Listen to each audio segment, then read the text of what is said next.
সুপ্রিয় শিক্ষার্থীরা, সকলকে শুভ সকাল জানাচ্ছি সরকারি এডওয়ার্ড কলেজ পাবনার পক্ষ থেকে। আজকে আমাদের এই ক্লাসটি হবে তথ্য এবং যোগাযোগ প্রযুক্তির প্রথম অধ্যায়, অর্থাৎ তথ্য ও যোগাযোগ প্রযুক্তি বিশ্ব ও বাংলাদেশ প্রেক্ষিত এই অধ্যায়ের উপরে আমরা ইতিমধ্যে 6টি বা 7টি অনলাইন ক্লাস সম্পন্ন করেছি।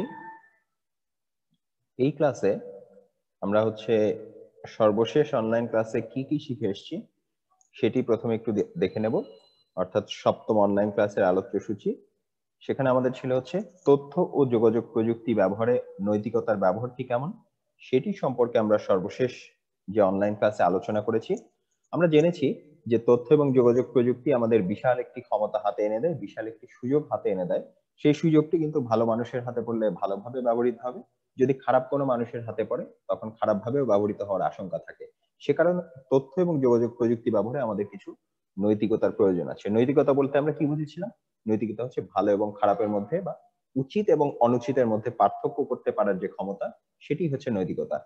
তার অর্থ তথ্য এবং যোগাযোগ প্রযুক্তি আমরা যখন ব্যবহার করব, এটি যেহেতু বিশাল একটি সুযোগ, আমরা অবশ্যই সেটি শুধুমাত্র কল্যাণকর কাজে ব্যবহার করব, ভালো কাজে ব্যবহার করব, অপরের উপকারের জন্য ব্যবহার করব, এবং অবশ্যই তথ্য এবং যোগাযোগ প্রযুক্তি ব্যবহার করে আমরা কোনো অপরাধ কিংবা জালিয়াতির চিন্তা করব না। যদি করে থাকি তাহলে সেটি হবে তথ্য এবং যোগাযোগ প্রযুক্তি ব্যবহারের অনৈতিক দিক। তাহলে প্রিয় শিক্ষার্থীরা, এরপরে আমরা যেটি দেখেছিলাম, আমরা এই যে নৈতিকতা সম্পর্কে 10টি নির্দেশনা সম্পর্কে জেনেছিলাম, যেটিকে বলা হয় 10 কমান্ডমেন্টস অফ কম্পিউটার এথিক্স। এরপরে আমরা দেখেছিলাম যে এর প্রেক্ষিতে বিশ্বগ্রামে কিছু অপরাধকে চিহ্নিত করা হয়েছিল, যার মধ্যে সাইবার অ্যাটাক ছিল, সাইবার বুলিং ছিল, যার মধ্যে হ্যাকিং ছিল, সাইবার প্লেজিয়ারিজম ছিল, যার মধ্যে সফটওয়্যার পাইরেসি ছিল। এমন কিছু কিছু সুনির্দিষ্ট ক্ষেত্রে বিশ্বগ্রামে অনলাইন অপরাধ হিসাবে কিছু কর্মকাণ্ডকে চিহ্নিত করা হয়েছে। যেগুলো আমরা এই মধ্যে জানলাম, সেগুলো থেকে ভবিষ্যতে আমরা সতর্ক থাকব এবং অবশ্যই আমরা এমন কোনো অনৈতিক বা অপরাধমূলক কর্মকাণ্ডে তথ্য ও যোগাযোগ প্রযুক্তি ব্যবহার করে জড়িয়ে পড়ব না। এরপরে আমরা যেটি জেনেছিলাম যে সমাজ এবং সামাজিক জীবনে, অর্থাৎ মানুষ সমাজবদ্ধ একটি জীব, তাকে সমাজেই বাস করতে হয়। সমাজ জীবনে তথ্য এবং যোগাযোগ প্রযুক্তিরই কেবল না, যে কোনো প্রযুক্তিরই কোনো না কোনো একটি প্রভাব আছে, এবং আমরা এটিও জানি যে যে কোনো কিছুর প্রভাব হতে পারে ইতিবাচক, প্রভাব হতে পারে নেতিবাচক। সেক্ষেত্রে সমাজ জীবনে আমরা তথ্য এবং যোগাযোগ প্রযুক্তির বিভিন্ন ইতিবাচক প্রভাব সম্পর্কে জেনেছি। এরপরে আমরা সমাজ জীবনে তথ্য ও যোগাযোগ প্রযুক্তির কিছু নেতিবাচক প্রভাব রয়েছে, সেগুলো সম্পর্কেও আমরা সর্বশেষ অনলাইন ক্লাসে জেনেছি। আমরা জেনেছি যে ইতিবাচক প্রভাবের ফলে আমরা বিভিন্ন ধরনের অবাধ তথ্য প্রবাহের সুযোগ থেকে শুরু করে, অনলাইন ব্যাংকিং থেকে শুরু করে বিভিন্ন ধরনের সুযোগ সুবিধা পাচ্ছি, একেবারে বাসায় বসেই পাচ্ছি, একেবারে শুধুমাত্র আমরা যেখানে আছি সেখান থেকে সারা বিশ্বের সাথে সংযুক্ত হতে পারছি। একই সঙ্গে খুব সহজে গুজব ছড়ানো থেকে শুরু করে, খুব সহজে সহিংসতা ছড়িয়ে দেওয়া থেকে শুরু করে কিছু কিছু অসুবিধার মুখেও আমরা তথ্য এবং যোগাযোগ প্রযুক্তির অপব্যবহারের কারণে পড়ে যাচ্ছি। তবে প্রিয় শিক্ষার্থীরা, তথ্য এবং যোগাযোগ প্রযুক্তি কিন্তু নিছক একটি প্রযুক্তি।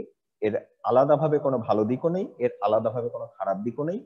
এটি পুরোটাই নির্ভর করবে তথ্য এবং যোগাযোগ প্রযুক্তি কে ব্যবহার করছে। এখন তথ্য এবং যোগাযোগ প্রযুক্তি আসলে কে ব্যবহার করছে? তথ্য যোগাযোগ প্রযুক্তি আমিও ব্যবহার করছি, তোমরাও ব্যবহার করছো, অর্থাৎ আমরা সকলে মিলেই কিন্তু তথ্য এবং যোগাযোগ প্রযুক্তির ব্যবহারকারী।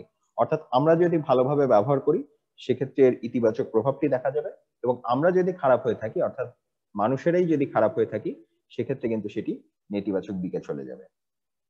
এরপরে আমরা যেটি দেখেছিলাম প্রিয় শিক্ষার্থীরা, সেটি ছিল অর্থনৈতিক উন্নয়নে তথ্য ও যোগাযোগ প্রযুক্তির প্রভাব। আমরা শুরু থেকেই বলে এসেছি, তথ্য ও যোগাযোগ প্রযুক্তির সবচেয়ে বড় গুরুত্বপূর্ণ অংশটি হচ্ছে তথ্য, অর্থাৎ এর মাধ্যমে অবাধ তথ্য পাওয়া যায়। এখন তথ্য যদি পাওয়া যায়, কেউ যদি খুব প্রয়োজনীয় তথ্যটুকু সময় মতো পেতে পারে, খুব দ্রুত পেতে পারে, সে অবশ্যই অর্থনৈতিক ক্ষেত্র সহ বিভিন্ন ক্ষেত্রে সুবিধা পাওয়ার কথা। এই তথ্য এবং যোগাযোগ প্রযুক্তির মাধ্যমে মানুষের শিক্ষা সংক্রান্ত বিভিন্ন কর্মকাণ্ড আগের চেয়ে অনেক সহজ হয়েছে, বাণিজ্যিক কর্মকাণ্ড অনেক সহজ হয়েছে, পরস্পরের সাথে যোগাযোগ অনেক সহজ হয়েছে। এই সবকিছুরই ফলাফল কিন্তু অর্থনৈতিক উন্নয়নে, অর্থাৎ তার জীবন মানের উন্নয়নে কিন্তু তথ্য এবং যোগাযোগ প্রযুক্তির একটি ব্যাপক প্রভাব রয়েছে। এবং সর্বশেষে আমরা যেটি দেখেছিলাম সেটা হচ্ছে আমাদের চারপাশে আমরা কি দেখছি। অর্থাৎ আমরা ডিজিটাল বাংলাদেশ নামের একটি শব্দযুগল প্রায় 12 বছর ধরে দেখে আসছি। 2009 এটি শুরু হয়েছিল। বর্তমানে কিন্তু ডিজিটাল বাংলাদেশ অনেকটাই দৃশ্যমান, এবং প্রথমে এই কথাটি মানুষকে বলে বোঝানো খুবই কঠিন ছিল। বর্তমানে এই যে এই কোভিড পরিস্থিতি, এই যে মহামারী পরিস্থিতি, এখানে কিন্তু আমরা অনেকেই নিয়মিত যে কাজগুলো সেগুলো এখন সুযোগ পেলে অনলাইনে করে ফেলছি। ঠেকায় পড়ে হলেও, দায় থেকে হলেও আমরা কিন্তু এখন বিভিন্ন ডিজিটাল প্রক্রিয়ায় অভ্যস্ত হয়ে যাচ্ছি। অর্থাৎ আমরা কিন্তু আসলে ডিজিটাল বাংলাদেশের যে যাত্রা, সেই যাত্রায় কিন্তু আমরাও যাত্রী হয়ে গিয়েছি। তাহলে এই যে ডিজিটাল বাংলাদেশের যে বিনির্মাণ, সেটা কিন্তু পুরোপুরি সম্ভব হয়েছে তথ্য এবং যোগাযোগ প্রযুক্তির উপরে নির্ভর করে। তাহলে প্রিয় শিক্ষার্থীরা, এই ছিল আমাদের সর্বশেষ অনলাইন ক্লাসের আলোচ্য সূচি। আমাদের প্রথম অধ্যায়ের মূলত তাত্ত্বিক আলোচনাটি যেহেতু শেষ, তাহলে এবারে আমরা একটু দেখে নেব যে এক নজরে আমরা একটু দেখে নেব যে প্রথম অধ্যায়, অর্থাৎ যে অধ্যায়টির শিরোনাম ছিল তথ্য ও যোগাযোগ প্রযুক্তি বিশ্ব ও বাংলাদেশ প্রেক্ষিত, এখানে আমরা আসলে ঠিক কি কি শিখে এসেছি বা কি কি দেখে এসেছি। তাহলে দেখো, আমরা যদি একটু প্রথম থেকে দেখি, আমাদের প্রথমেই আমরা এই অধ্যায়ে যে ধারণাটি পেয়েছি সেটি হচ্ছে বিশ্বগ্রাম। বিশ্বগ্রামের ধারণাটি ছিল এমন যে যান্ত্রিক ব্যবস্থা বা আমার হচ্ছে ডিজিটাল প্রযুক্তি ব্যবহার করে, ইন্টারনেট ব্যবহার করে, টেলিফোন, টেলিভিশন ইত্যাদি বিভিন্ন ধরনের যোগাযোগ মাধ্যম ব্যবহার করে তাৎক্ষণিকভাবে বিশ্বের সকলকে যুক্ত করার মাধ্যমে একটি গ্রামের অধিবাসীদের মতো সকলকে সকলের নিকটবর্তী করে আনার যে ধারণা, সেটিকে আমরা বলেছিলাম বিশ্বগ্রাম। মার্শাল ম্যাকলুহান নামে একজন গবেষক হচ্ছে এটি ধারণা দিয়েছিলেন অনেক আগে। এখন বিশ্বগ্রামের ক্ষেত্রে বিশ্বগ্রামের যোগাযোগের প্রথম বা প্রধান যে উপাদানগুলো, তার মধ্যে আছে হচ্ছে ইমেইল এবং ইন্টারনেট আছে। এই যে এখানে তোমরা কলেজের ওয়েবসাইটটি দেখতে পাচ্ছ। এই বিশ্বগ্রামে আমরা হচ্ছে এখন খুবই নিয়মিত ভিডিও কনফারেন্স করে থাকি। এই মুহূর্তে আমরা যেটি করছি এটিও কিন্তু আসলে একটি ভিডিও কনফারেন্স। এরপর হচ্ছে বিশ্বগ্রামের নাগরিক হিসেবে আমরা ই কমার্স সুবিধা এবং অনলাইন ব্যাংকিং সুবিধা পেয়ে থাকি। তোমরা যারা এবছর কলেজে ভর্তি হয়েছো তারা প্রত্যেকেই জানো, কলেজে ভর্তি হওয়ার জন্য তোমাদের কিন্তু সরাসরি কলেজে আসতে হয়নি। এই যে কলেজের ওয়েবসাইট থেকে তোমরা বিভিন্ন তথ্য পেয়েছো, এবং নগদ কিংবা বিকাশ ইত্যাদি বিভিন্ন ধরনের যে মোবাইল ব্যাংকিং সার্ভিস, তার মাধ্যমে কিন্তু তোমরা কলেজে যে ভর্তি ফি সেটি প্রদান করেছো। এরপরে আরো যে সুবিধাগুলো আমরা বিশ্বগ্রামে পেয়ে থাকি তার মধ্যে একটি হচ্ছে টেলিমেডিসিন। টেলিমেডিসিন নিয়ে বাংলাদেশে বা বিশ্বে বহুদিন ধরেই গবেষণা চলছে, বহুদিনই এটি উন্নত করার চেষ্টা করা চলছে। কিন্তু এই যে কোভিড পরিস্থিতি, অর্থাৎ মহামারী পরিস্থিতি, কিন্তু আমাদের এই জিনিসটি যে কতটা প্রয়োজনীয় বা কতটা জরুরি সেটা একেবারে চোখে আঙুল দিয়ে দেখিয়ে দিয়ে গিয়েছে। এবং সবশেষে যে অংশটি দেখতে পাচ্ছ সেটি হচ্ছে ই লার্নিং, অর্থাৎ ইন্টারনেট ভিত্তিক যে শিক্ষণ পদ্ধতির সুযোগ সেটি। এখন দেখো, এই মুহূর্তে তোমরা যেটি করছো সেটিও কিন্তু এক ধরনের ই লার্নিং। ঠিক আছে, তাহলে বিশ্বগ্রামের নাগরিক হিসেবে দেখো এখানে যতগুলো ব্যাপার আছে, যা যা আমরা শিখে এসেছি, তার প্রতিটি কিন্তু এখন আর আমাদের অপরিচিত কিছু নয়, কারণ প্রতিটি আমরা কোনো না কোনো সময় ব্যবহার করছি। তাহলে বিশ্বগ্রামের পরে আমরা যেটি শিখেছি, আমরা হচ্ছে তথ্য ও যোগাযোগ প্রযুক্তির সাম্প্রতিক প্রবণতা হিসাবে বিশেষ কিছু প্রযুক্তি সম্পর্কে জেনেছি। আমরা ভার্চুয়াল রিয়েলিটি সম্পর্কে জেনেছি, আমরা রোবোটিক্স সম্পর্কে জেনেছি, এবং আমরা আর্টিফিশিয়াল ইন্টেলিজেন্স বা কৃত্রিম বুদ্ধিমত্তা সম্পর্কে জেনেছি। ভার্চুয়াল রিয়েলিটি কি ছিল? ভার্চুয়াল রিয়েলিটি ছিল এমন একটি কৃত্রিম পরিবেশ যেটি হচ্ছে কম্পিউটার বা কোনো একটি ভার্চুয়াল পরিবেশের মাধ্যমে সৃষ্টি করা একটি সৃষ্ট পরিবেশ, যেটি একেবারেই বাস্তবের মতো অনুভূতি দিয়ে থাকে। এই যে এখানে যেমন দেখতে পাচ্ছ, একটি ভার্চুয়াল রিয়েলিটি সিমুলেটর ব্যবহার করে স্কুলের কিছু শিক্ষার্থী, তারা খুব সম্ভবত জীববিজ্ঞানের ক্লাস করছে, কারণ এখানে আমরা এই যে একটি ত্রিমাত্রিক ভার্চুয়াল মডেল দেখতে পাচ্ছি একটি মানব দেহের, এবং এখানে খুব সম্ভবত এটি হচ্ছে মানব দেহের পরিপাকতন্ত্রটি তারা আলাদা করে বড় করে দেখতে পাচ্ছে। এরপরে আমরা যেটি জেনেছিলাম সেটি হচ্ছে রোবোটিক্স সম্পর্কে। রোবট হচ্ছে যন্ত্র মানব, অর্থাৎ যান্ত্রিক পদ্ধতিতে আমরা যখন সুনির্দিষ্ট একটি কাজ করাতে চাই। এখানে যেমন ছবিতে তোমরা দেখতে পাচ্ছ, এটি হচ্ছে একটি গাড়ির কারখানা। এই যে একটি গাড়ির ফ্রেম তৈরি হচ্ছে, এবং এই যে অ্যাকচুয়েটরের মাধ্যমে এখানে হচ্ছে কিছু যান্ত্রিক হাত এই কাজগুলো করছে। দেখো, এই পুরো অংশে, এই পুরো কারখানায় এখানে কোথাও কিন্তু কোনো মানুষ নেই, অর্থাৎ এটি হচ্ছে পুরোপুরি স্বয়ংক্রিয় পদ্ধতি। রোবোটিক্সের বিভিন্ন ধরনের সুবিধা আমরা দেখেছি, অসুবিধাও আছে। রোবোটিক্সের সুবিধাগুলোর মধ্যে আমরা দেখেছি যে এটি খুবই দ্রুত কাজ করে, এটি খুবই সূক্ষ্মভাবে কাজ করে, এটি কোনো বিশ্রাম ছাড়াই কাজ করে। এবং অসুবিধার মধ্যে সবচেয়ে বড় অসুবিধা যেটি, রোবট যাকে প্রতিস্থাপন করছে সেটি হচ্ছে মানুষকে প্রতিস্থাপন করছে, অর্থাৎ শ্রমিকদের প্রতিস্থাপন করছে। তাহলে দেখো, আগে এক সময় এই গাড়ি কারখানায় অনেক মানুষজন কাজ করতো, যারা কাজ করতো তাদের চাকরিটি কিন্তু এখন আর রোবট দ্বারা প্রতিস্থাপিত হওয়ার কারণে থাকবে না। সেখানে রোবট কিন্তু বেকার সমস্যার সৃষ্টি করতে পারে, এবং একই সঙ্গে প্রাথমিকভাবে রোবটের স্থাপনা অত্যন্ত ব্যয়বহুল। সেখানে সব দেশের পক্ষে বা সব প্রতিষ্ঠানের পক্ষে হয়তো এই ব্যয়ভার বহন করা সম্ভব হয় না। সেই কারণে রোবোটিক্সের কারণে কিন্তু আমরা ডিজিটাল ডিভাইড নামে একটি শব্দ শুনেছি, সেটিও বৃদ্ধি পাওয়ার আশঙ্কা আছে। এরপরে এখানে যেটি দেখতে পাচ্ছ সেটি ছিল আর্টিফিশিয়াল ইন্টেলিজেন্স বা কৃত্রিম বুদ্ধিমত্তার একটি উদাহরণ। এনার নাম হচ্ছে সোফিয়া। ইনি বাংলাদেশেও বছর দুয়েক আগে এসেছিলেন, বিশ্বের বিভিন্ন দেশে গিয়েছিলেন। দেখতে মানুষের মতো হলেও এটি কিন্তু আসলে একটি কৃত্রিম পুতুল, এবং এর মধ্যে হচ্ছে, এর মাথার মধ্যে বিভিন্ন ডিজিটাল চিপের ভেতরে, বিভিন্ন হার্ড ডিস্কের ভেতরে সুনির্দিষ্ট কিছু তথ্য দেওয়া আছে। সেই তথ্যের ভিত্তিতে সে কিন্তু যে কোনো প্রশ্নের উত্তর দিতে সক্ষম। তাহলে প্রিয় শিক্ষার্থীরা, তথ্য এবং যোগাযোগ প্রযুক্তির সাম্প্রতিক প্রবণতার পরে আমরা আরো যেটি জেনেছি, এই যে সর্বশেষ অনলাইন ক্লাসে আমরা জেনেছি যে তথ্য এবং যোগাযোগ প্রযুক্তি সতর্কভাবে ব্যবহার করতে গেলে আমাদের কিন্তু তথ্য এবং যোগাযোগ প্রযুক্তি সংক্রান্ত যে নৈতিকতা, সেটিকে জানতে হবে। অর্থাৎ এই যে এখানে একটি ছবি তোমরা দেখতে পাচ্ছ, এটি যদিও প্রতীকী ছবি, যে একজন চোর এসে কম্পিউটার থেকে ফাইল নিয়ে চলে যাচ্ছে। অর্থাৎ বাস্তব জীবনে আমরা যেমন বিভিন্ন ধরনের নৈতিকতা মেনে চলি, আমরা যেমন বাস্তব জীবনে মিথ্যা কথা এড়িয়ে চলি, আমরা বাস্তব জীবনে যেরকম চুরি না করবার চেষ্টা করি, বাস্তব জীবনে যেমন আমরা ছিনতাই কিংবা ডাকাতি কিংবা অন্যের উপরে হামলা করাকে খারাপ হিসাবে জানি এবং সেগুলো এড়িয়ে চলে থাকি, তথ্য এবং যোগাযোগ প্রযুক্তির দুনিয়াতেও, অর্থাৎ অনলাইন দুনিয়াতেও কিন্তু আমাদের এই আচরণগুলো মেনে চলতে হবে। অর্থাৎ তথ্য এবং যোগাযোগ প্রযুক্তি আমাদের সামনে একটি বিশাল সুযোগ দিয়েছে। সেই সুযোগটি যখন আমরা ব্যবহার করতে যাব, যখন আমরা বুদ্ধিমান মানুষ হিসাবে সেই প্রযুক্তির ব্যবহারকারী হব, আমাদের অবশ্যই নৈতিকতাটি মেনে চলতে হবে। আমাদের জানতে হবে যে তথ্য এবং যোগাযোগ প্রযুক্তির দুনিয়ায় কোন কাজটি উচিত কাজ বা ভালো কাজ, এবং কোন কাজটি অনুচিত কাজ বা খারাপ কাজ। অর্থাৎ তথ্য এবং যোগাযোগ প্রযুক্তি ব্যবহার করে অবশ্যই আমরা কোনো অপরাধে লিপ্ত হব না, আমরা হ্যাকিং এ লিপ্ত হব না, আমরা সাইবার প্লেজিয়ারিজমে লিপ্ত হব না, আমরা হচ্ছে সফটওয়্যার পাইরেসিতে লিপ্ত হব না, কিংবা আমরা সাইবার বুলিং এ, যেটি বাংলাদেশে বর্তমানে খুব প্রকট আকার ধারণ করেছে, সেটিতে অবশ্যই আমরা যুক্ত হব না। তাহলে প্রিয় শিক্ষার্থীরা, তথ্য প্রযুক্তির সাথে আমরা নৈতিকতার যে সম্পর্ক, নৈতিকতার যে তথ্য এবং যোগাযোগ প্রযুক্তির সঙ্গে যে সংশ্লিষ্টতা, সেটি সম্পর্কে জেনেছি। নৈতিকতা বজায় রাখতে হলে আমাদের কি কি অপরাধ সম্পর্কে সতর্ক থাকতে হবে সেগুলি আমরা জেনেছি। এবারে আমরা হচ্ছে তথ্য এবং প্রযুক্তির সাথে জীববিজ্ঞান এবং প্রযুক্তিরও কিছু ক্ষেত্রের সম্পর্ক দেখেছি। তার মধ্যে একটি ছিল হচ্ছে বায়োমেট্রিক্স, একটি ছিল বায়ো ইনফরমেটিক্স, একটি ছিল জেনেটিক ইঞ্জিনিয়ারিং, এবং আরেকটি ছিল ন্যানো টেকনোলজি। আমরা যদি আবার একটু মনে করে নিই, বায়োমেট্রিক্স হচ্ছে জৈব কিছু সুনির্দিষ্ট কিছু জৈব তথ্যকে সংরক্ষণ করার পদ্ধতি, এবং সংরক্ষণের মাধ্যমে পরবর্তীতে আমরা যেটি করে থাকি সেটি হচ্ছে কোনো একজনকে শনাক্ত করার একটি পদ্ধতি। বায়োমেট্রিক্স পদ্ধতি আমাদের বর্তমানে অপরিচিত কিছু নয়, কারণ এখন যে কোনো একটি মোবাইল ফোনের সিম কার্ড তুমি যদি রেজিস্ট্রেশন করতে যাও, সেটি বায়োমেট্রিক পদ্ধতিতে রেজিস্ট্রেশন করতে হয়, তোমার আঙ্গুলের ছাপটি দিতে হয়, এটি একটি বায়োমেট্রিক পদ্ধতি।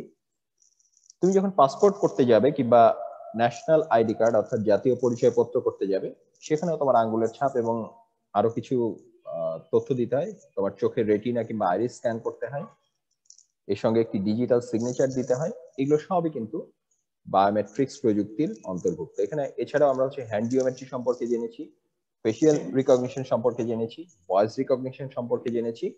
এগুলোর প্রতিটি কিন্তু বায়োমেট্রিক্স প্রযুক্তির বিভিন্ন উদাহরণ। এরপরে আছে হচ্ছে বায়ো ইনফরমেটিক্স। দেখো, বায়োমেট্রিক্সে যেমন জৈব তথ্য সংগ্রহ করা হয়, বায়ো ইনফরমেটিক্সেও কিন্তু জৈব তথ্য সংগ্রহ করা হয়। এরপরে আমাদের যেটি প্রয়োজন হবে সেটি হচ্ছে বায়ো ইনফরমেটিক্স। বায়ো ইনফরমেটিক্স কি জিনিস? বায়ো ইনফরমেটিক্স হচ্ছে, দেখো, বায়োমেট্রিক্সে যেমন জৈব তথ্য সংগ্রহ করা হয়, বায়ো ইনফরমেটিক্সেও কিন্তু জৈব তথ্য সংগ্রহ করা হয়, তবে দুটির মধ্যে একটি তফাৎ রয়েছে। বায়োমেট্রিক্সে মূলত তথ্যটি হচ্ছে শনাক্ত করবার জন্য ব্যবহার করা হয়, আর বায়ো ইনফরমেটিক্সে একজন দুজন না, কোন একটি নির্দিষ্ট প্রজাতির বা বিভিন্ন প্রজাতির বিপুল পরিমাণ তথ্য এখানে সংগ্রহ করা হয় এবং পরস্পর বিশ্লেষণ করা হয়, পারস্পরিক তুলনা করা হয়, এবং সেটির মাধ্যমে কখনো কখনো ভবিষ্যতে কি করা হবে তার রূপরেখাও নির্ধারিত হয়। এই যে বর্তমান বিশ্বে যে কোভিড মহামারী চলছে এবং কোভিড ভ্যাকসিন নিয়ে খুব আলোচনা চলছে, এর সঙ্গেও কিন্তু বায়ো ইনফরমেটিক্স এর যোগাযোগ রয়েছে। আগে প্রাচীনকালে যখন বিজ্ঞানীরা কোনো একটি ভ্যাকসিন আবিষ্কার করতেন, কোনো একটি ওষুধ নিয়ে গবেষণা করতেন, তারা কিন্তু সরাসরি কোনো তথ্য ছাড়াই বিভিন্ন রাসায়নিক পদার্থ ব্যবহার করে করে বারবার চেষ্টা করতেন, বারবার ট্রায়াল এন্ড এরর করতেন, বহু বছর পরে তারা হয়তো সফল হতেন। বর্তমানের বিজ্ঞানীরা কিন্তু সরাসরি আগেই জেনে রাখেন যে কোন ভাইরাসটি বা কোন ব্যাকটেরিয়াটি বা কোন জীবাণুটির জেনেটিক গঠন কেমন, কিভাবে তাকে ধ্বংস করা যাবে বা কিভাবে তাকে ধ্বংস করলে মানুষের কোনো ক্ষতি হবে না, সেটি আগে থেকে জেনেই কিন্তু বর্তমানে ওষুধ প্রযুক্তি বা বিভিন্ন ভ্যাকসিনের যে প্রযুক্তি সেটি কাজ করে। এখন এই যে বিপুল পরিমাণ যে তথ্য আমাদের এখানে বিশ্লেষণ করতে হয় বায়ো ইনফরমেটিক্সে, সেটি কিন্তু কোনো মানুষের পক্ষে হাতে কলমে করা সম্ভব নয়। সেটির জন্য অনেক বড় বড় কম্পিউটারের প্রয়োজন হয়, সুপার কম্পিউটারের প্রয়োজন হয়, এবং সেই কারণে এখানে হচ্ছে বায়ো ইনফরমেটিক্স এর সাথে তথ্য প্রযুক্তির একটি সংযোগ রয়েছে। তাহলে প্রিয় শিক্ষার্থীরা, আমরা যেটি জানলাম, এরপরে যেটি আছে সেটি হচ্ছে জেনেটিক ইঞ্জিনিয়ারিং। বর্তমানে আমরা আসলে যে সকল চাল খেয়ে থাকি কিংবা যে সকল বাজারে বিভিন্ন গবাদি পশু থাকে, বাজারে যে সকল সবজি বা মাছ এখন পাওয়া যায়, তার অধিকাংশই কিন্তু জেনেটিক ইঞ্জিনিয়ারিং মাধ্যমে উদ্ভাবন করা প্রজাতির। এর মাধ্যমে যেটি হয় যে বর্তমানে মানুষ অনুপাতে যেহেতু আমাদের খাদ্য চাহিদা অনেক বৃদ্ধি পেয়েছে, সে কারণে জেনেটিক ইঞ্জিনিয়ারিং এর মাধ্যমে কিন্তু বিভিন্ন যে উদ্ভিদের কিংবা বিভিন্ন যে গবাদি পশুর ফলনটি কিন্তু অনেক বৃদ্ধি করা সম্ভব হয়েছে। এর মাধ্যমে অনেক সময় আমাদের দেশে বন্যা একটি প্রচলিত সমস্যা, এর মাধ্যমে হচ্ছে বন্যা সহনশীল ধান উদ্ভাবন করা হয়েছে, এর মাধ্যমে খরা সহনশীল ধান উৎপাদন করা হয়েছে। এমন বিভিন্ন প্রযুক্তির এই গবেষণার পেছনেও কিন্তু এখানেও যেহেতু একেবারে জেনেটিক পর্যায়ে গিয়ে অনেক তথ্য বিশ্লেষণ করতে হয়, এই তথ্য বিশ্লেষণের সঙ্গেও কিন্তু তথ্য এবং যোগাযোগ প্রযুক্তির সরাসরি সম্পর্ক রয়েছে। ঠিক আছে, তাহলে এরপরে যেটি আসলো, এরপর হচ্ছে ন্যানো টেকনোলজি। ন্যানো শব্দের অর্থ আমরা জানি, বিজ্ঞানে হচ্ছে ন্যানো অর্থ হচ্ছে 10⁻⁹। এখানে ন্যানো টেকনোলজি, ন্যানো মূলত ন্যানোমিটারের সংক্ষেপ, অর্থাৎ ন্যানোমিটার বা 10⁻⁹ মিটার এই পর্যায়ে গিয়ে যখন কোনো একটি প্রযুক্তি কাজ করে, অর্থাৎ প্রায় আণবিক বা পারমাণবিক পর্যায়ে যখন কোনো একটি প্রযুক্তি কাজ করে, তখন তাকে আমরা বলে থাকি হচ্ছে ন্যানো টেকনোলজি। ন্যানো টেকনোলজির একটি অত্যন্ত পরিচিত অংশ হচ্ছে কার্বনের যে শীট অর্থাৎ গ্রাফিন। এই গ্রাফিনকে আবার বিভিন্ন ভাবে কার্বন টিউব হিসাবে রূপান্তর করা হয়েছে, কার্বনের বল হিসেবে রূপান্তর করা হয়েছে। এর প্রতিটি কিন্তু এর নিয়ন্ত্রণটি কিন্তু একেবারে আণবিক পর্যায়ে, অর্থাৎ এর মাধ্যমে আমাদের তথ্য এবং যোগাযোগ প্রযুক্তিতে আমরা বিভিন্ন ধরনের ডিভাইস ব্যবহার করি। সেই ডিভাইস গুলোকে ন্যানো প্রযুক্তি ব্যবহার করে আগের চেয়ে আরো অনেক ভালো, আরো অনেক কার্যক্ষম করা সম্ভব। এবং একই সঙ্গে এদের আকৃতি কিন্তু দিন দিন তোমরা দেখবে যে আগে এক সময় ফোনের আকৃতি অনেক বড় ছিল, এখন কিন্তু সেটা ধীরে ধীরে ছোট হয়ে আসছে। অর্থাৎ এই ন্যানো প্রযুক্তি ব্যবহার করবার মাধ্যমে আমরা হয়তো আমাদের ভবিষ্যতে স্মার্টফোন কিংবা ল্যাপটপ কম্পিউটারকে আরো ছোট আকারে দেখতে পারবো, আরো বহনযোগ্য আকারে দেখতে পারবো, আরো খুব সহজে বহনযোগ্য এবং খুব সহজে ভাঁজ করে রাখা যাবে এমন কোন একটি চেহারা দেখতে পারবো, এবং সেটি আসবে হচ্ছে ন্যানো টেকনোলজির হাত ধরে। এছাড়াও ন্যানো টেকনোলজির আরো বহু ব্যবহার আমরা দেখেছিলাম। আমরা দেখেছি যে ওষুধ প্রযুক্তি বা চিকিৎসা এর ব্যবহার রয়েছে বা এই সংক্রান্ত গবেষণা আছে। আমরা দেখেছিলাম যে খাদ্য সংরক্ষণেও ন্যানো টেকনোলজির ব্যবহার রয়েছে, অর্থাৎ খাদ্যকে অনেক বেশি সময় ধরে ফ্রেশ রাখতে বা অনেক চিপস জাতীয় খাদ্যকে মচমচে রাখতে ন্যানো টেকনোলজি বা ন্যানো পার্টিকেলের ব্যবহার করা হয়। এছাড়াও ন্যানো টেকনোলজির একটি বহুল ব্যবহার রয়েছে হচ্ছে আমাদের স্পোর্টস এর ক্ষেত্রে বা বিভিন্ন ক্রীড়া সংক্রান্ত যন্ত্রাদির ক্ষেত্রে। তাহলে প্রিয় শিক্ষার্থীরা, আমরা হচ্ছে এই যে তথ্য প্রযুক্তির সঙ্গে জীববিজ্ঞান এবং বিজ্ঞানের অন্যান্য কিছু সুনির্দিষ্ট শাখার যে সম্পর্ক সেটি জানলাম। সবশেষে আমরা যেটি জেনেছি, যেটি আমরা সর্বশেষ অনলাইন ক্লাসে আলোচনা করেছিলাম, যে তথ্য এবং যোগাযোগ প্রযুক্তি কিন্তু নিছক একটি প্রযুক্তি নয়, এটি সারা বিশ্বের সকল মানুষকে একটি বিশ্বগ্রামের নাগরিক হিসেবে এক সূত্রে বেঁধে দিয়েছে। অর্থাৎ সেটি কিন্তু মানব সমাজকে পুরোপুরি বদলে দিয়েছে। অর্থাৎ সমাজ জীবনে তথ্য এবং যোগাযোগ প্রযুক্তির একটি ব্যাপক প্রভাব রয়েছে। কি কি প্রভাব রয়েছে সেটি আমরা সর্বশেষ অনলাইন ক্লাসে বিস্তারিত আলোচনা করেছি। এর ইতিবাচক প্রভাব রয়েছে, এর নেতিবাচক প্রভাবও রয়েছে, এবং একই সঙ্গে আমরা এটিও আলোচনা করেছি যে অর্থনৈতিক ক্ষেত্রে তথ্য এবং যোগাযোগ প্রযুক্তির কি কি প্রভাব রয়েছে। আমরা দেখেছি যে এই অবাধ তথ্যের প্রাপ্তি, এই তথ্যের প্রাপ্তির মাধ্যমে কিন্তু মানুষ তার জীবন মানটি আগের চেয়ে উন্নত করতে পারছে, তার যাতায়াতের প্রয়োজন অনেক কমে গিয়েছে। এখন যে কোনো স্থান থেকে সে যে কোনো তথ্য পাচ্ছে, যে কোনো লেনদেন করতে পারছে, সে ই কমার্স করতে পারছে, অনলাইনে মোবাইল ব্যাংকিং এর মাধ্যমে বা অনলাইন ব্যাংকিং এর মাধ্যমে টাকা পয়সা আদান প্রদান করতে পারছে। ফলে তার কিন্তু এখন সংযুক্ততার মাধ্যমে যে অর্থনৈতিক জীবনযাত্রার মান সেটি কিন্তু আগের থেকে অনেক বৃদ্ধি পাওয়ার একটি সুযোগ এসছে। তাহলে প্রিয় শিক্ষার্থীরা, এই ছিল আমাদের তথ্য ও যোগাযোগ প্রযুক্তি বিশ্ব ও বাংলাদেশ প্রেক্ষিত, যেটি আমাদের তথ্য এবং যোগাযোগ প্রযুক্তি সিলেবাসের প্রথম অধ্যায়, তার সারমর্ম। এবারে আমরা যেটি দেখব যে এই যে আমরা প্রথম অধ্যায় সংক্রান্ত অনেকগুলো তাত্ত্বিক আলোচনা করলাম, আমরা পাঠ্যক্রম অনুসারে অর্থাৎ পাঠ্যসূচি অনুসারে সিলেবাসভুক্ত যে সকল অংশ ছিল সেই ব্যাপারগুলো জানলাম। এবারে আমরা দেখব যে এই ব্যাপারগুলো আমরা কিভাবে ব্যবহার করব। ঠিক আছে, এই যে এখানে তোমরা একটি ছবি দেখতে পাচ্ছ, মানুষটিকে তোমরা হয়তো অনেকেই চেনো, ইনি মিস্টার বিন। কিন্তু এই চেহারাটি আমরা কিন্তু নিয়মিত দেখে থাকি কোথায়? এইখানে। কাদের চেহারা? এটি আসলে তোমাদেরই চেহারা। পরীক্ষার হলে তোমরা যখন সৃজনশীল প্রশ্নপত্রটি দেখো, অনেকেরই প্রথম রিয়াকশনটি হয় ঠিক এই রকম। কেন? তার একটি কারণ, তোমরা এই যে এতদিন পড়ে আসলে অনেকেই ঠিক বুঝে উঠতে পারো না যে আমরা এতদিন যেটি জানলাম সেটি আমাদের কিভাবে ব্যবহার করতে হবে বা কি পদ্ধতিতে ব্যবহার করতে হবে। তাহলে প্রিয় শিক্ষার্থীরা, আমরা এখন প্রথমে একটু সৃজনশীল প্রশ্নপত্রের যে গঠন সেটি তোমরা হয়তো এতদিনে জেনে এসছো। তোমাদের জানা জিনিসটি এখানে আবার একটু আলোচনা করি। তাহলে দেখো, প্রথমে হচ্ছে সৃজনশীল সমস্যা ও তার সমাধান কিভাবে করতে হবে। আমরা প্রথমেই একটি সৃজনশীল সমস্যা দেখে নিই, অর্থাৎ একটি সৃজনশীল নমুনা প্রশ্ন যদি দেখে নিই। এই যে এখানে দেখো, এখানে হচ্ছে একটি সৃজনশীল সমস্যা বা একটি সৃজনশীল প্রশ্ন তোমরা স্ক্রিনে দেখতে পাচ্ছ। এখানে কি দেখা যাচ্ছে? এখানে বলা হয়েছে যে এখানে প্রথমে যে অংশটি, এই অংশটুকুকে বলা হয়েছে উদ্দীপক, এবং উদ্দীপকের পরে তোমরা সাধারণত 4টি প্রশ্ন পেয়ে থাকো। এটি হচ্ছে আমাদের সৃজনশীল প্রশ্নের কাঠামো। তাহলে প্রথমে কি বলা হয়েছে? প্রথমে বলা হয়েছে ডাক্তার ফারিহা শহরের কর্মস্থলে অবস্থান করেও প্রত্যন্ত অঞ্চলের নাগরিকদের চিকিৎসা সেবা দিয়ে থাকেন। এরপরে বলা হয়েছে তিনি কৃত্রিম পরিবেশে অপারেশনের প্রশিক্ষণ গ্রহণ করেছেন। কি বলা হলো? এখানে ডাক্তার ফারিহা নামে একজন ডাক্তারের বর্ণনা দেওয়া হয়েছে এবং তার সম্পর্কে দুটি বাক্য বলে দুটি ব্যাপারে ধারণা দেওয়া হয়েছে। এখানে একবার বলা হয়েছে যে তিনি শহরের কর্মস্থলে অবস্থান করেও প্রত্যন্ত অঞ্চলের নাগরিকদের চিকিৎসা সেবা দিয়ে থাকেন, এবং এরপরে বলা হয়েছে যে তিনি কৃত্রিম পরিবেশে অপারেশনের প্রশিক্ষণ গ্রহণ করেছেন। তাহলে আমাদের উদ্দীপকের গল্পটি হচ্ছে শেষ। এবার দেখো, এবারে প্রথম ক চিহ্নিত যে প্রশ্ন, সেখানে জিজ্ঞাসা করা হয়েছে হ্যাকিং কি। হ্যাকিং কি সেটি হচ্ছে আমরা সর্বশেষ যে অনলাইন ক্লাস সেখানে বিস্তারিত আলোচনা করেছি। অতএব তোমরা যদি হ্যাকিং সম্পর্কে এখানে এক লাইন লিখে ফেলো তাহলে এই প্রশ্নের উত্তর কিন্তু হয়ে গেল। এরপরে জিজ্ঞাসা করা হয়েছে যন্ত্র স্বয়ংক্রিয়ভাবে কাজ করে ব্যাখ্যা করো। এখানে হচ্ছে যে সকল যন্ত্র স্বয়ংক্রিয়ভাবে কাজ করে থাকে সেখানে কি দরকার? সেখানে এটি হচ্ছে রোবট হতে পারে, এটি হচ্ছে আমাদের যে কৃত্রিম বুদ্ধিমত্তা সেটি হতে পারে। অতএব আমরা হচ্ছে এই অধ্যায়ে যা যা পড়ে আসছি তার মধ্যে কৃত্রিম বুদ্ধিমত্তা এবং রোবটের সমন্বয়ে কিন্তু একটি যন্ত্রকে স্বয়ংক্রিয়ভাবে অর্থাৎ নিজের মতো করে কাজ করতে দেয়া সম্ভব। তাহলে তোমরা হচ্ছে এই দুটি সমন্বয়ে নিজের ভাষায় এটি ব্যাখ্যা করতে পারবে। এরপরে দেখো, এরপরে গ চিহ্নিত যে প্রশ্ন, এই প্রশ্নের মান হচ্ছে 3। এখানে জিজ্ঞাসা করা হয়েছে ডাক্তার ফারিহা কিভাবে চিকিৎসা সেবা দিয়ে থাকেন। দেখো, এখানে কিন্তু ডাক্তার ফারিহা সম্পর্কে দুইটি তথ্য দেয়া হয়েছে।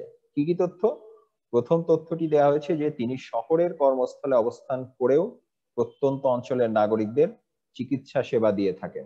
দেখো, এখানে কি জিজ্ঞাসা করা হয়েছে? এখানে কিন্তু চিকিৎসা সেবা সংক্রান্ত ব্যাপারেই প্রশ্ন করা হয়েছে। অর্থাৎ এই যে বলা হলো কি, শহরের কর্মস্থলে অবস্থান করেও প্রত্যন্ত অঞ্চলে নাগরিকদের চিকিৎসা সেবা দিয়ে থাকেন। প্রশ্ন করা হয়েছে যে ডাক্তার ফারিহা এই কাজটি কিভাবে করে থাকেন। ঠিক আছে, এখানে যেহেতু চিকিৎসা সেবার অংশটুকু জিজ্ঞাসা করা হয়েছে, তোমাদের উত্তর দিতে হবে কিন্তু এই অংশের সাথে সংশ্লিষ্ট করেই।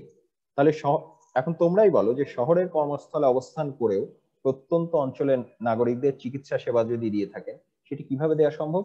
আমরা পড়েছিলাম যে বিশ্বগ্রামের যে ব্যবহার, তার বিভিন্ন ধরনের সেবা আমরা পেয়ে থাকি। তার মধ্যে একটি হচ্ছে অনলাইন চিকিৎসা সেবা, যেটির নাম হচ্ছে টেলিমেডিসিন। অর্থাৎ এই যে ডাক্তার ফারিহা যে চিকিৎসা সেবাটি দিয়ে থাকেন সেটি অবশ্যই টেলিমেডিসিন প্রযুক্তি ব্যবহার করে। তাহলে এরপরে তোমরা যেহেতু টেলিমেডিসিন সম্পর্কে জেনে এসছো কোন একটি অনলাইন ক্লাসে, সেই লেকচারটি থেকে তোমরা যা যা শিখেছো সেই অনুসারে তোমরা এখন ব্যাখ্যা করতে পারো যে ডাক্তার ফারিহা যে চিকিৎসা সেবাটি দিয়ে থাকেন সেটি হচ্ছে টেলিমেডিসিন, এবং টেলিমেডিসিন কিভাবে কাজ করে সেই সংক্রান্ত একটি বিস্তারিত বা সংক্ষিপ্ত বর্ণনা তোমরা এখানে দিতে পারো। এখন তোমাদের প্রথম কাজটি যেটি, এই যে এই সেবাটি যে টেলিমেডিসিন সেবা, সেটি কিন্তু তোমাদের প্রথমেই আগে বুঝিয়ে বলতে হবে যে কিভাবে তোমরা বুঝলে। কিভাবে বুঝলে?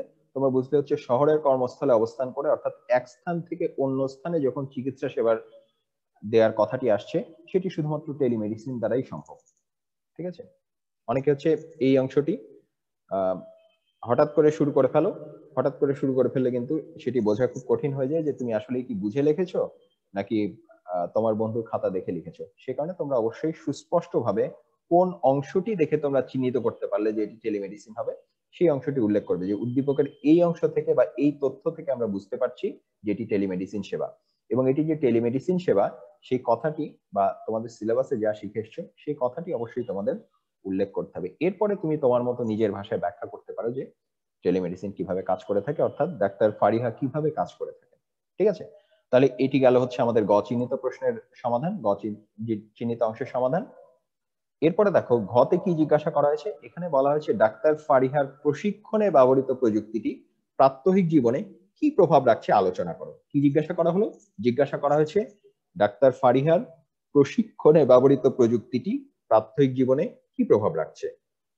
দেখো এখানে কিন্তু ডাক্তার ফারিহা সম্পর্কে দুইটি তথ্য দেওয়া হয়েছিল। একটি হচ্ছে তিনি কিভাবে নাগরিকদের চিকিৎসা সেবা দিয়ে থাকেন, এবং আরেকটি তথ্য হচ্ছে তিনি কিভাবে প্রশিক্ষণ নিয়েছেন।